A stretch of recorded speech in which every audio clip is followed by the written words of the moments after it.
સુરેન્દ્રનગર જિલ્લાના લીંબડી અમદાવાદ હાઈવે પર ટ્રક અને બાઇક વચ્ચે અકસ્માત સર્જાયો હતો, જેમાં બાઇક ચાલકનું ઘટના સ્થળે જ મોત નીપજ્યું હતું. લીંબડી પીજીવીસીએલ કચેરી પાસે હાઈવે પર ટ્રક ચાલકે બાઇકને અડફેટે લેતા અકસ્માત થયો હતો, જેથી લીંબડી પોલીસે તાકીદે ઘટના સ્થળે દોડી જઈ અકસ્માતે મોતનો ગુનો દાખલ કરી કાર્યવાહી હાથ ધરી હતી. લીંબડી અમદાવાદ હાઈવે પર ટ્રક અને બાઇક વચ્ચે અકસ્માતની ઘટના બાદ પોલીસે ઘટના સ્થળે પહોંચી એક વ્યક્તિની ધરપકડ કરી કાર્યવાહી હાથ ધરી હતી. આ અકસ્માતની ઘટનાના પગલે હાઈવે પર ટ્રાફિક જામ સર્જાયો હતો. હાઈવે પર અકસ્માતની ઘટનાની જાણ થતાં લોકોના ટોળા એકત્રિત થયા હતા. લીંબડી અમદાવાદ હાઈવે પર ટ્રક અને બાઇક વચ્ચે અકસ્માતની ઘટના બાદ ટ્રકનો ડ્રાઈવર ટ્રક મૂકીને ઘટના સ્થળેથી ફરાર થઈ ગયો હતો. વડાપ્રધાન નરેન્દ્ર મોદી આજે 19 જાન્યુઆરીએ મહારાષ્ટ્રના સોલાપુરમાં પીએમ આવાસ યોજના હેઠળ બનેલા ઘરોને લોકોને સોંપવા પહોંચ્યા હતા. અહીં તેઓ ભાષણ આપતા ભાવુક થયા હતા. તેમણે કહ્યું કે કદાચ મને પણ બાળપણમાં રહેવા માટે આવું ઘર મળ્યું હોત. મને ખુશી છે કે અમે સોલાપુરના હજારો મજૂરો અને ગરીબ લોકો માટે જે સંકલ્પ લીધો હતો તે પૂર્ણ થઈ રહ્યો છે. પીએમ આવાસ યોજના હેઠળ બનેલી દેશની સૌથી મોટી સોસાયટીનું લોકાર્પણ કરવામાં આવ્યું છે. હું તેને જોઈને આવ્યો. મને લાગ્યું કે કદાચ મને પણ બાળપણમાં આવા ઘરમાં રહેવાનો મોકો મળ્યો હોત. આ પછી મોદી 12 સેકન્ડ સુધી મૌન રહ્યા અને ભાવુક થઈ ગયા હતા. આ બધું જોઈને મને ખૂબ જ સંતોષ થાય છે. જ્યારે આ હજારો પરિવારના સપના સાકાર થાય છે, ત્યારે તેમના આશીર્વાદ મારી સૌથી મોટી સંપત્તિ છે. જ્યારે હું આ પ્રોજેક્ટનો શિલાન્યાસ કરવા આવ્યો ત્યારે મેં ગેરંટી આપી હતી કે હું જાતે જ તમારા ઘરની ચાવી આપવા આવીશ. આજે અયોધ્યામાં 16 જાન્યુઆરીથી શરૂ થયેલી પ્રાણ પ્રતિષ્ઠા અનુષ્ઠાનનો ચોથો દિવસ છે. રામલલ્લાની પ્રાણ પ્રતિષ્ઠા 22 જાન્યુઆરીએ કરવામાં આવશે. ગુરુવારે રામલલ્લાની મૂર્તિને ગર્ભગૃહમાં બિરાજમાન કરવામાં આવી હતી. કારીગરોએ મૂર્તિને આસન પર બિરાજમાન કરી હતી. આ પ્રક્રિયામાં 4 કલાકનો સમય લાગ્યો હતો. હવે મૂર્તિને ગંધવાસ માટે સુગંધિત જળમાં રાખવામાં આવશે. પછી અનાજ, ફળ અને ઘીમાં પણ રાખવામાં આવશે. આજે શ્રી રામલલ્લા વૈદિક મંત્રો સાથે ઔષધાધિવાસ, કેસરાધિવાસ, ધૃતાધિવાસ કરશે. પછી આરણી મંથનથી કુંડમાં અગ્નિ પ્રકટ કરવામાં આવશે. આચાર્ય અરુણ દીક્ષિતે કહ્યું કે અગ્નિદેવને પ્રકટ કરવા માટે આરણી મંથન થશે. શ્રી રામલલ્લા 20 જાન્યુઆરીએ વાસ્તુ શાંતિ પછી સિંહાસન પર બિરાજશે. મુખ્યમંત્રી યોગી આદિત્યનાથ આજે અયોધ્યાની મુલાકાત લેવા પહોંચ્યા છે. બનાસકાંઠા જિલ્લામાં વાહન ચલાવવાના નિયમોનું પાલન કરનારા લોકોને વાહન ચલાવવા લાયસન્સ ફાળવાતા હોય છે, પરંતુ ડ્રાઇવિંગ લાયસન્સ મળ્યા બાદ અનેક વાહન ચાલકો આ ડ્રાઇવિંગ લાયસન્સનો દુરુપયોગ કરી વાહન ચલાવવાના નિયમોના ધજાગરા ઉડાડે છે.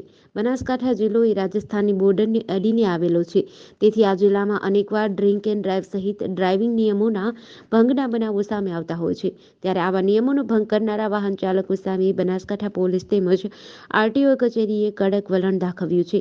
બનાસકાંઠા પોલીસ અને આરટીઓ દ્વારા આવા વાહન ચાલકો સામે કડક વલણ દાખવી 160 જેટલા ડ્રાઇવિંગ લાયસન્સને સસ્પેન્ડ કરી દીધા છે. ખાલિસ્તાન સમર્થક અને શીખ ફોર જસ્ટિસના આતંકવાદી ગુરપતવંતસિંહ પન્નુએ સીએમ યોગી આદિત્યનાથને મારી નાખવાની ધમકી આપી છે. પન્નુએ એક ઓડિયો સંદેશ મોકલ્યો છે, જેમાં કહ્યું છે કે પોલીસે અયોધ્યામાં 3 ખાલિસ્તાન સમર્થક યુવકોની ધરપકડ કરી છે. તેમના પર અત્યાચાર કરવામાં આવી રહ્યો છે. તેમની સામે ખોટો કેસ કરાઈ રહ્યો છે. તેમણે કહ્યું કે 22 જાન્યુઆરીએ અયોધ્યામાં આયોજિત રામ મંદિર સમારોહમાં તમને એસએફજેથી કોઈ બચાવી શકશે નહીં. જરૂર પડીએ રાજકીય હત્યાઓ કરીશું. એસએફજે આનો જવાબ 22 જાન્યુઆરીએ આપશે. અયોધ્યામાં 24 કલાકની અંદર પોલીસ અને સુરક્ષા એજન્સીઓએ 3 શંકાસ્પદ લોકોની ધરપકડ કરી છે. સુરક્ષા એજન્સીના સૂત્રોના જણાવ્યા અનુસાર સીએમ યોગીને મોકલવામાં આવેલા ધમકીભર્યા મેસેજમાં વોઇસ રેકોર્ડિંગ મોકલવામાં આવ્યું છે. વડોદરા હરણી તળાવ દુર્ઘટનામાં 12 માસૂમ બાળક અને 2 શિક્ષકોએ જીવ ગુમાવ્યા છે. ત્યારે આ મામલે વડોદરા ક્રાઇમ બ્રાન્ચે 3 શખ્સની અટકાયત કરી છે. આ દુર્ઘટનામાં જવાબદાર મુખ્ય કોન્ટ્રાક્ટર પરેશ શાહ ફરાર હોવાનું સામે આવ્યું છે. હવે આ મામલે મેસર્સ કોટિયા પ્રોજેક્ટના સંચાલકો વિરુદ્ધમાં હરણી પોલીસ મથકમાં ફરિયાદ નોંધાઈ છે. બેદરકારી તથા નિષ્કાળજી દાખવવા બદલ 18 લોકો સામે 304, 308, 337, 338, 114 મુજબ ગુનો દાખલ કરવામાં આવ્યો છે. આ અંગે વડોદરા કોર્પોરેશનમાં કાર્યપાલક ઇજનેર તરીકે ફરજ બજાવતા રાજેશ ચૌહાણે હરણી પોલીસ સ્ટેશનમાં ફરિયાદ નોંધાવતા જણાવ્યું, હરણી લેક ઝોન ખાતે 2017થી કામગીરીનો વર્ક ઓર્ડર મેસર્સ કોટિયા પ્રોજેક્ટને સોંપવામાં આવ્યો છે, જેમાં જુદી જુદી રાઇડ્સ, ખાણીપીણી, બેન્ક્વેટ હોલ અને બોટિંગ જેવી આનંદ પ્રમોદની સુવિધાઓ આપવામાં આવી છે, જેની સંપૂર્ણ જવાબદારી મેસર્સ કોટિયા પ્રોજેક્ટની છે.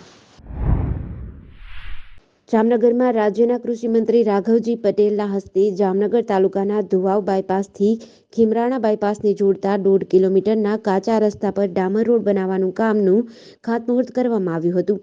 મુખ્યમંત્રી ગ્રામ સડક યોજના હેઠળ ₹93 લાખના ખર્ચે ડામર રોડનું નિર્માણ કરવામાં આવશે.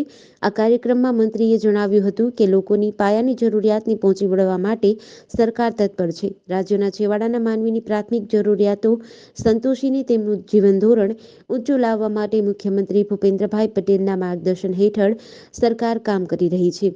ધુવાવ બાયપાસથી ખીજડીયા બાયપાસને જોડતો ડામર રોડ બનવાથી ટ્રાફિકની સમસ્યા હલ થશે તેમજ બંને ગામના લોકોની સુવિધા વધશે અને સમય પણ બચશે અને વાહન ચાલકોને પણ નવા રસ્તાનો લાભ મળશે.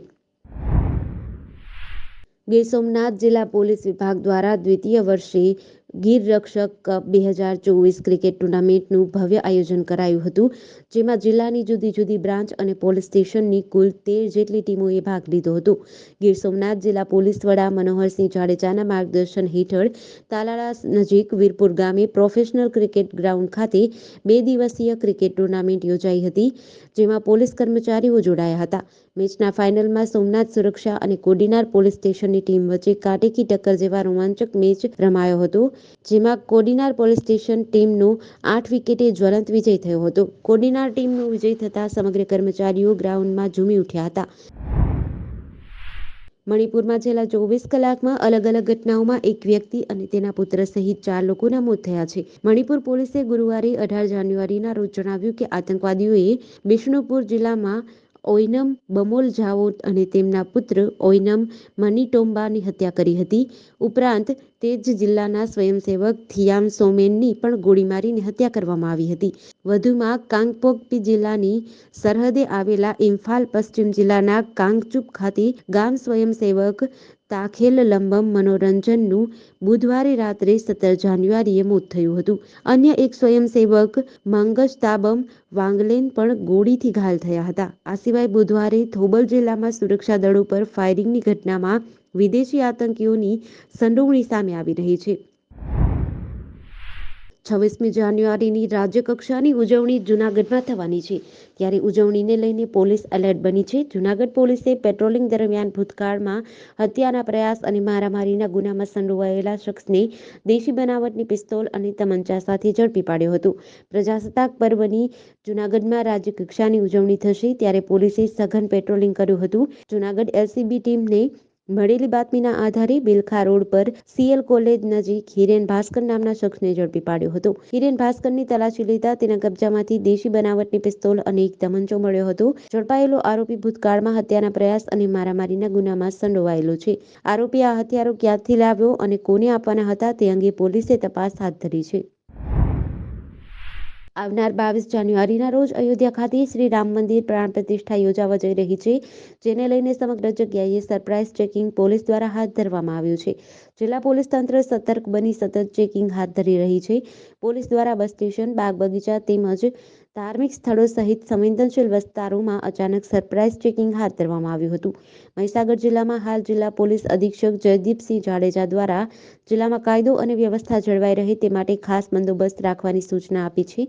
ત્યારે Mahisagar local crime branch, SOG તેમજ બોમ્બ ડિસ્પોઝલ સ્ક્વોડની ટીમ તેમજ ડોગ સ્ક્વોડ ટીમ સહિત જિલ્લા પોલીસ દ્વારા શહેરના અલગ અલગ વિસ્તારો, ભીડભાડવાળા વિસ્તારમાં વિવિધ સામાનોની તપાસ હાથ ધરી અચાનક સરપ્રાઇઝ ચેકિંગ હાથ ધર્યું હતું. સાબરકાંઠા જિલ્લામાં સાબર ડેરી દ્વારા વેચાણ કરવામાં આવતા સાબર ઘીમાં વર્ષ 2024માં પ્રથમવાર કમૂરતા બાદ ભાવ ઘટાડો કરવામાં આવ્યો છે, જેનો અમલ 16 જાન્યુઆરીથી થયો છે. 1 કિલોએ ₹15 અને 15 કિલોના ડબ્બાએ ₹225નો ભાવ ઘટાડો થયો છે, જેથી કમૂરતા બાદ ઘટાડાને લઈને લગ્ન સિઝનમાં ગ્રાહકોને ફાયદો થશે. આ અંગેની વિગતો અનુસાર સાબરકાંઠા જિલ્લામાં ઠેર ઠેર કર્મચારી મંડળી અને પાર્લર મંડળીઓ થકી સાબર ડેરી દ્વારા સાબર ઘીના 15 કિલો ડબ્બાનું વેચાણ કરવામાં આવી રહ્યું છે. ત્યારે દિવાળી પહેલા 1 નવેમ્બર 2023ને ઘીના 15 કિલોના ડબ્બામાં ₹435નો ઘટાડો કર્યો હતો અને 1 કિલોએ ₹29નો ભાવ ઘટાડ્યો હતો.